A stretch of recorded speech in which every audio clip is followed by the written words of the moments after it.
మనం దసరా నవరాత్రుల్లో అమ్మవారికి ప్రసాదంగా పూర్ణం బూరెలు నివేదిస్తాం కదా, మరి ఇంట్లోనే ఈజీగా ఎలా చేయాలో చెప్తాను, వచ్చేసేయండి. ముందుగా ఒక గిన్నెలోకి దోసల పిండి తీసుకొని అందులోనే 3 స్పూన్స్ మైదా పిండి, 3 స్పూన్స్ షుగర్, ఒక పావు స్పూన్ సాల్ట్ కూడా వేసుకొని బాగా కలిపేసుకొని 1 అవర్ పక్కన పెట్టేసుకోండి. దోసల పిండి ఎలా చేయాలి అన్నది కింద వీడియో ట్యాగ్ చేస్తాను, ఒకసారి చెక్ చేయండి. ఎలా చేస్తే పై లేయర్ మనకి చాలా క్రిస్పీగా ఉంటుందన్నమాట.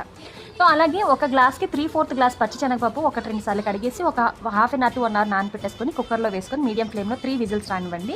మామూలు వేపర్ అంతా పోయిన తర్వాత తీసేసి బాగా మెదుపుకొని అందులోనే 1 గ్లాస్ షుగర్ వేసుకొని ఒక పావు స్పూన్ అంతా ఇలైచీ పౌడర్ కూడా వేసుకొని, ఈ స్టేజ్లో మీ దగ్గర ఉంటే కొబ్బరి తురుము కూడా వేసుకొని, అలాగే పావు స్పూన్ సాల్ట్ కూడా వేసుకొని బాగా కలిపేసుకొని దగ్గరికి అయిన తర్వాత చల్లారిన తర్వాత ఉండలుగా చుట్టుకొని పక్కన పెట్టేసుకోండి. ఇప్పుడు స్టవ్ వెలిగించుకొని వేరే కళాయి పెట్టుకుని అందులో ఆయిల్ వేసుకొని మనం ముందుగా రెడీ చేసి పెట్టుకున్న పూర్ణాలని ముందుగా రెడీ చేసి పెట్టుకున్న దోసల పిండిలోకి అసలు గ్యాప్ లేకుండా బాగా కోట్ అయ్యేలా కోట్ చేసుకొని వేడిగున్న ఆయిల్లో ఒకటొకటిగా వేసేసుకొని ఒక 5 మినిట్స్ తర్వాత కలిపితే చక్కగా క్రిస్పీ అయిన పూర్ణం బూరెలు ఇంట్లోనే రెడీ అయిపోతాయి. సో మీకు కూడా నచ్చింది కదా, మీరు కూడా ట్రై చేసేయండి. Bye bye.